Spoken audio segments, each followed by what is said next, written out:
I think we're live. Let me just make sure that this is working because I am that way and I like to make sure everything is working. Yep. Okay, yay, we're working. Okay. Ooh, I'm knocking things over. Hi, everybody. I'm Cassie Elle, and this is my first episode. Here, I'm making Rob larger because I don't think you could see him very well. This is my first episode of Crowd Chat, where I am interviewing somebody that is not a member of the Game Crafter organization. So, without further ado, I'm going to introduce Rob Taylor. He has a game on Kickstarter called One Hit Wonder, and he'll be using the Game Crafter to fulfill the game. It is already funded right now. And how many more days does it have? I missed that. About 15, 16. I think we go through Yeah, June 12th. it's a good a couple of weeks, I thought. So, which is perfect because this will give people plenty of time to back it if they were going to be doing that. It's not like, oh no, I got to rush and get into there. So, Plenty of time. yeah. So I'm going to start by talking. I have a couple of notes about some stuff about your campaign. And the first thing is, so you're a teacher, and this is your first project, I believe, that's, I think, that you've put on Kickstarter. So why don't you tell me about why you decided to do a Kickstarter instead of any other project? Yeah. So I thought a lot about it. To me, I think so. I'm not a game designer by trade. I'm a teacher, Mm-hmm. but I've always had a passion for it, and I've always enjoyed it. And so Kickstarter seemed, for some reason, I've always been fascinated by Kickstarter. When the platform came out, I think it was 10 years ago now. I just loved its ethos and mission of taking people's projects that they had an idea and a dream and making it a reality. And so I've really followed their progress over the past 10 years. I know that mission goes in a bunch of different ways, but it seemed like a cool platform to try to get attention for it. Um, and I think about half of our backers have stemmed from Kickstarter's discover features Oh, or that's great. algorithms. And so that was exciting. It also seemed like something could throw on the resume in the future. Whether that resume is for game or for other things, it would be a cool thing. I think the obstacle was the fee. So I think 5% goes to Kickstarter, Yeah. 3 to 5 goes to their company. Um, so it was weighing that versus going a different route and putting that into marketing. But I decided to go that route. Okay. So are Yeah. you a game design teacher? I don't believe you are, but I'll let you.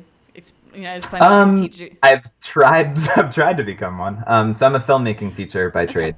I was hired as a technology teacher. My school started a one-on-one iPad program, and they figured we should teach somebody how to use those things. So that was me. And so I had pretty free reign over my curriculum. And so I started with some simple game design units and programming, simple programming stuff. But then I received a summer sabbatical to integrate game design into the classroom. And that's where this project was born. And so I have taught game design quite a bit, and it's a blast seeing what the kids can create. Why did you pick game design during your sabbatical to go with versus, I guess, any other kind of topic you could add to your curriculum? Sure. It's a long time dream, honestly. So I That's distinctly great. remember a few years ago, I called them level 2 moments. Basically, the idea was I would start the class trying to get my students to think more existentially, I guess, or on a deeper level. And so we were talking about bucket lists, and I was saying, I was basically trying to teach them that we think of procrastination in terms of essays and projects and tests, but we procrastinate the things that we care about in life. And so I said, life is make a movie, and another thing I'd love to do is create a board game. And I'm like, and I put that off every day. And if I should go home today and spend 10 minutes like trying to start it. Mission for that year was like, let's make a board game. Summer sabbatical time came around, so that I can kind of tie it all together. The school was on board. And I also think game design just lives at a brilliant intersection of disciplines. I mean, there's math, there's storytelling, it can weave into all the disciplines with its content. And So it just seems like a and great even way. each mechanic, I feel like, has its own level of complexity. So, I mean, who knows? There's what, at least 50 different kinds of mechanics out there, and then you try to add two of them together. Oh my goodness! Now what do you have going on? Def- So let's tell me a little bit about One Hit Wonder. So from reading the Kickstarter page, you have a little bit of a background story, but do you want to tell more about the story where you came up with the idea for the game? Sure. Yeah. So my friend Mark, he's a musician. He's a guitarist. And so I went to one of his shows once, and one of the bands that played after him had very bizarre merchandise. I don't remember what it was. Joking about how quirky it was. I was like, Mark, you need more weird merchandise. I'm gonna make you a board game. And it was like, yeah, okay, haha. But then that night I went home and like started brainstorming ideas for it. That's great, though. Um, yeah, and so now here we are. I like the world of music. I'm an avid Spotify listener. I've got all my playlists, and I just think it's a fun little area. I mean, I love things. I love the magic, wizards, orcs, goblins, Tolkien world, stuff like that. But I wanted to create something that was unique and original, and so that seemed like a cool theme to try to explore. I didn't know of that many games in that field, so it seemed like a good route to go. So why don't you tell me about One Hit Wonder, what the game's about? Sure. So you're an aspiring artist. You could be Mark if you wish. There's also seven others. And so you start as an aspiring artist. You play an instrument. There's three: keyboard, guitar, and drums. Then you've got a board with cards on it, song cards. Those cards have instrument.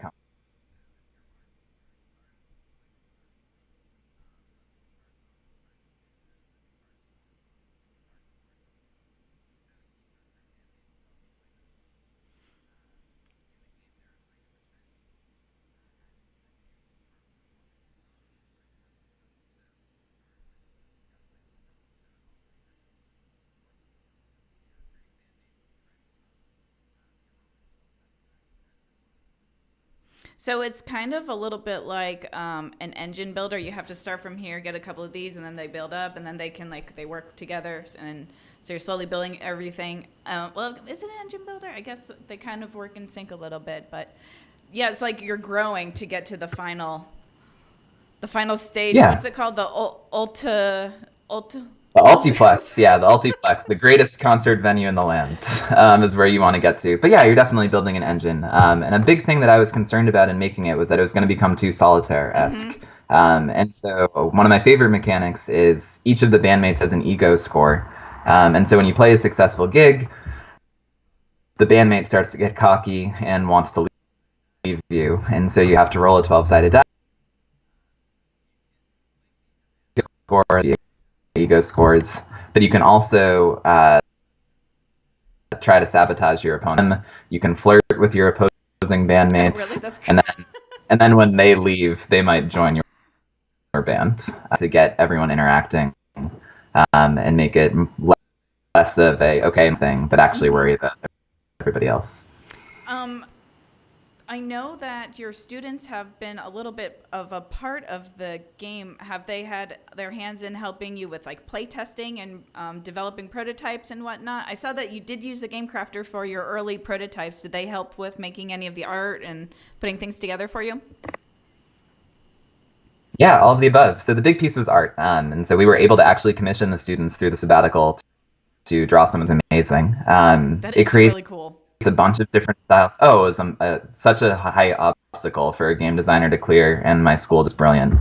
So the art style is kind of in a bunch of different places, but I think it adds a charm to the game where you've got some anime bandmates, you've got some beautifully illustrated ones. But then they test sessions early on where they played it. They gave me some ideas for characters. When they were illustrating them, we were still kind of coming up with the themes of the characters. I had a grid where I had all their mechanics laid out, but it was still figuring out, keyboard play pop song's going to be, and they would help make the character and who they wanted to draw and give them a theme and a backstory.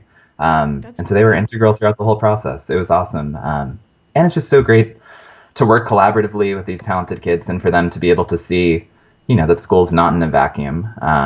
And that their work can have real meaning, and they helped me decide, should we buy marketing or how do we want to price this thing? They were great the whole way. That's awesome. That's a lot of learning out. So you teach high school level? Yep, correct. That's a lot to get an opportunity to learn at that age. And I saw you have game design now with a lot of the individuals who have collaborated with you on the project. They're incorporating game design into their classrooms as well. And I think that was, just reading about that was really cool, how so many students are getting involved and now more teachers and more students. I just thought that was really cool because, like you said earlier, gaming and game design just has so many levels and it uses so much English, science, math. There's so much to it that, I just thought that was really cool reading about. Me too. I was thrilled. So our freshman history teachers integrated game design into it. And so their midterm this year was it was a Foundations of History course. So they learned 2,000 years of history. So it was just pick one of those areas and just design a game out of No it. way. And what better way to prove? Yeah, and what better way to prove you understand the Columbian Exchange than by throwing a player into it and figuring out, how much is this worth? How much is this worth? What's a good trading mechanism to do it? And then they're writing the intros to the rule book, so that's a great creative writing element to try to suck the reader in. And yeah, that was what the sabbatical was really all about. And so I've got a good list of resources that they were able to use as brainstorming tactics, and there's a cool lesson on chess that I was able to create to teach them how to start thinking mechanically and design. It's been amazing. That's really cool. Before I forget, I know you mentioned earlier how the students had their hands in every single part of it. I saw that the characters each are having of the game One Hit Wonder have a Spotify playlist. Are they helping you pick songs for the Spotify? I should ask them. No, they haven't been. That's been me trying to curate based on their personalities of the artist. I was gonna say how fun with it, because a lot of that stuff was '80s, and I was like, wow, these students, they know the music, but I guess it's all you. You'd be surprised. They're more into 80s songs than they are a lot of contemporary ones. I don't know what it is. The 80s are having such a resurgence right now, and the early 2000s. So it's weird when I go and yeah, same, but it's odd when I go to chaperone dances and I'm like jamming out to the Killers and So funny. like Gloria. It's bizarre. We're in a It bizarre is. period of time. Yes, I would agree. I think it's Stranger Things started Yeah. it, or something, What a great or show. Guardians of the Galaxy. Yeah. So you said you were gathering resources and whatnot during the summer. How did you find the game crafter for developing your prototypes? So I already knew about them, and I owe it all to my. She 2 Christmases ago got me gift because she knew about this dream I had of creating my own game. At the time, the game I was trying to make was one called Lucid, which was about you'd lucid dream and get into a dream. But she got me this create your own board game kit, which was adorable. And then she got me gift cards. That was how I found them. And I've used it since. So I used it once before to actually create her a birthday present, Aw. the game of Jamie. And it was brilliant for that purpose. But then I saw how user-friendly it was. I was blown away by the product, was so professional. And it was just so cool to, I think I created it. The game had a box, a board, all these components. And it was like $40, which is what I would pay for a regular game. And here I am holding this custom game. It was completely professional. And so I loved the service. And so then it made a ton of sense and was useful. Used it for prototypes. Mm-hmm. And then bulk fulfillment just made a ton of sense. Did you know about the bulk fulfillment before you decided you wanted to run a Kickstarter, or was that something you learned about while you were doing your research for fulfillment in general? I'm not sure when I saw it first, but I think I saw that. I think that was what also at the start was here I am making these prototypes, but then seeing that there's a distribution platform through the site was really exciting and cool. And seeing all these other games on the website was exciting. One was amusement park themed, and that always caught my eye as a roller coaster tycoon playing junkie. And so bulk fulfillment made a ton of sense. I saw you could get the bulk discounts. I looked into it, and then that seemed like a great distribution platform. And because my full-time passion project and labor of love, but certainly there are only so many hours to dedicate to it. The chance to be able for me to upload a spreadsheet and for them to send it to all these different addresses, like.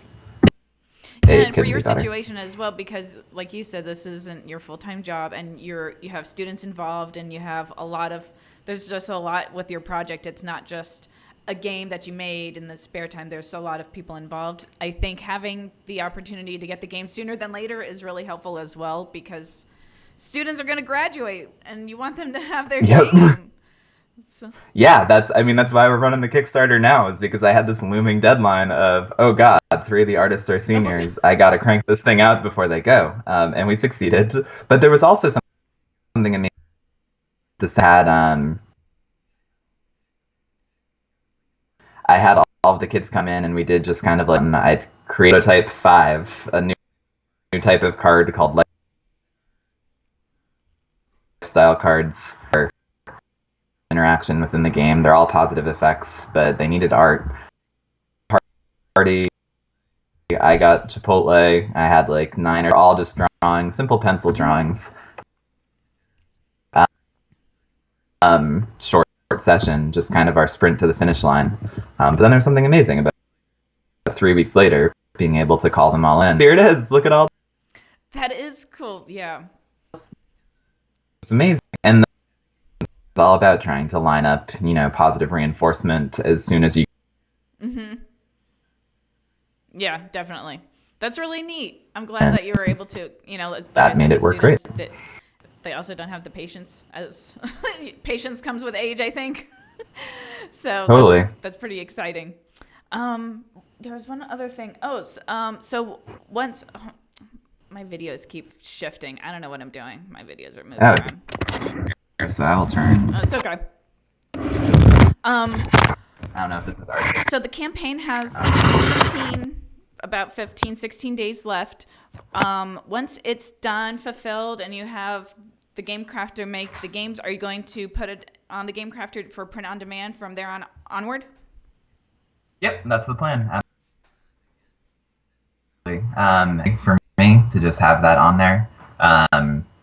I've poured myself into this project for 2 or 3. It's been a blast, and I've loved it. I'm also projects maybe, and so being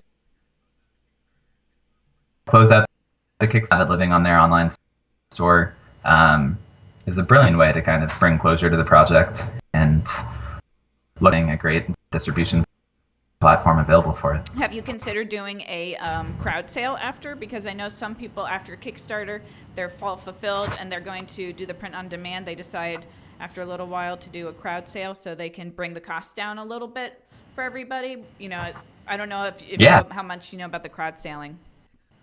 Yeah, no, I do know a lot about it.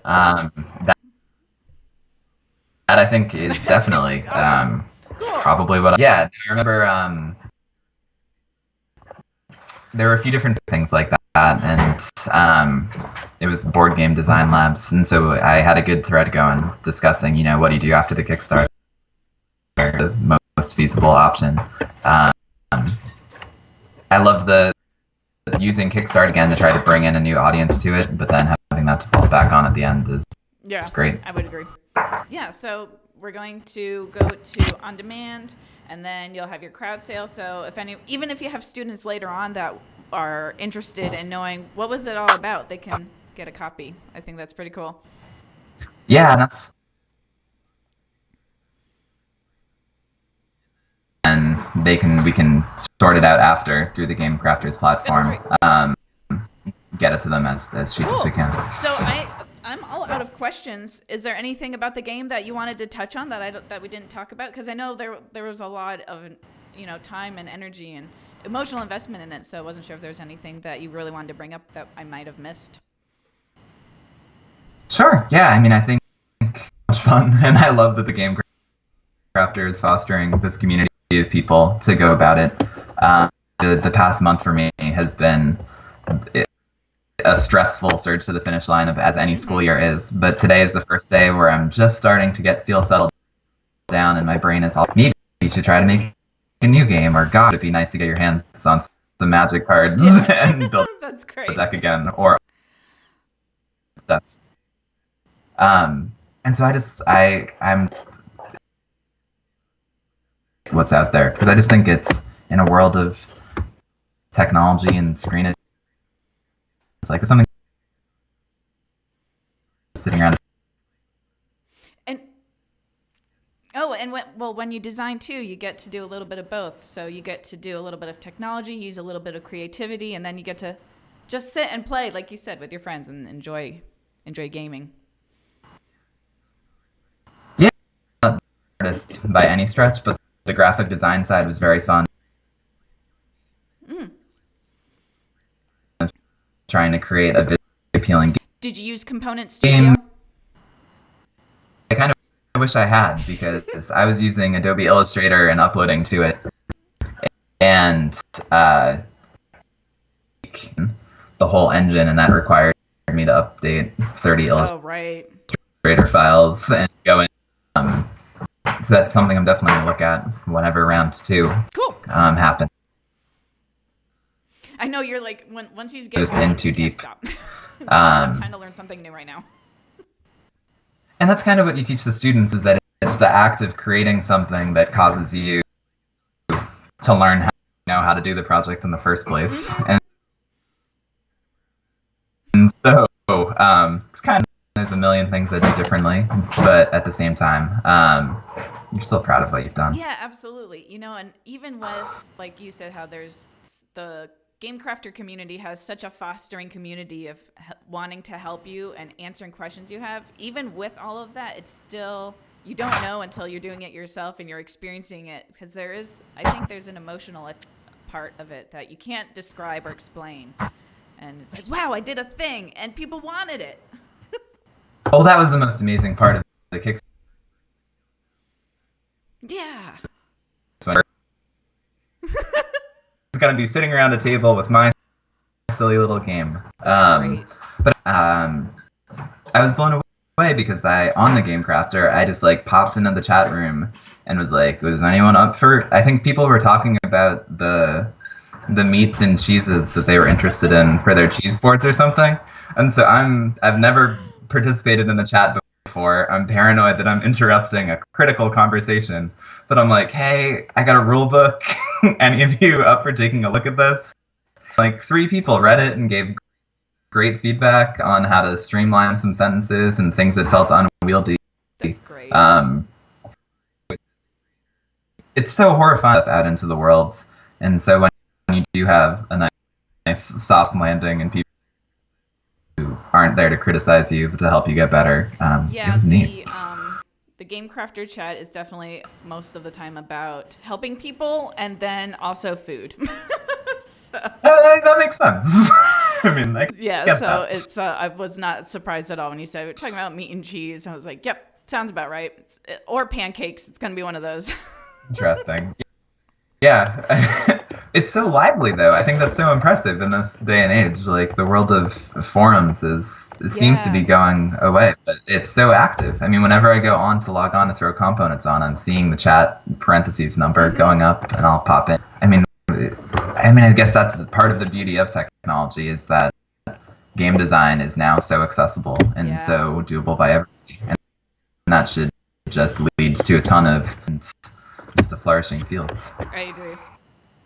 Well, I am all out of questions. Is there anything else? Do you want to talk about, I know One Hit Wonder has the Kickstarter. I'm going to just pull it up real quick for everyone to see. So we can see One Hit Wonder here if you wanted to back it on Kickstarter. If anyone has any questions or they want to reach out to your school or find out about your curriculum or anything, what's the best way that anybody could reach you? Yeah, 2 easiest. Twitter, it's at Rob E. Taylor, so it looks like Robe Taylor. Okay. You can reach me there. But also Rob at onehitwondergame.com. Okay. Feel free to send me an email. I'd be happy to share any of the curricular ideas, my experiences. The whole thing's been a blast. At One Hit Wonder Games, the Instagram, at One Hit Wonders on Facebook. You can reach me through all those channels too. Happy to talk more about it because, again, the project has been so enriching. Yeah, I think it's such a great project. I love how much has been involved. All right, so thank you. Thank you so much for coming on the show. You were my first guest, and I think I did a pretty good job, if I do say so myself. I agree. Totally. Yeah, I had a blast, and I feel really comfortable. Yay. So, and you've got a great wall behind you, I should know. Loving the Dumbledore. More to it. Yeah. No one will say that, but I know I need to add more to it. There's a few blank spots that you could start to get up there. Definitely. Yeah, I'm thinking, I've got a Hufflepuff t-shirt. Maybe we can. Got it. See, I probably am a Ravenclaw. I got the Hufflepuff from the MuggleNet fan fiction quiz years ago. Probably that, yeah. But it's our choices who make us who we truly are, right? And I like the whole loyalty thing. That seems like a fun bent. So. Too cute. All right, so that is all I have for today for my crowd chat with Cassie Elle. Rob, thanks for coming on the show. For next week, so much fun. It was a lot of fun. For next week, I don't have any guests lined up, so I think what I'm going to do is, for anyone that's paying attention to this live feed, I'm probably going to be just talking about what's entailed in creating a crowd sale, and because I've created a crowd sale myself, working with another publisher, and so I'm going to just discuss how you can do that. Unless I'm able to get someone that is going to be doing a crowd sale or having the game crafter fulfill their Kickstarter, and they show up and I can snag them in time before their Kickstarter expires, because I missed one last week and I was disappointed.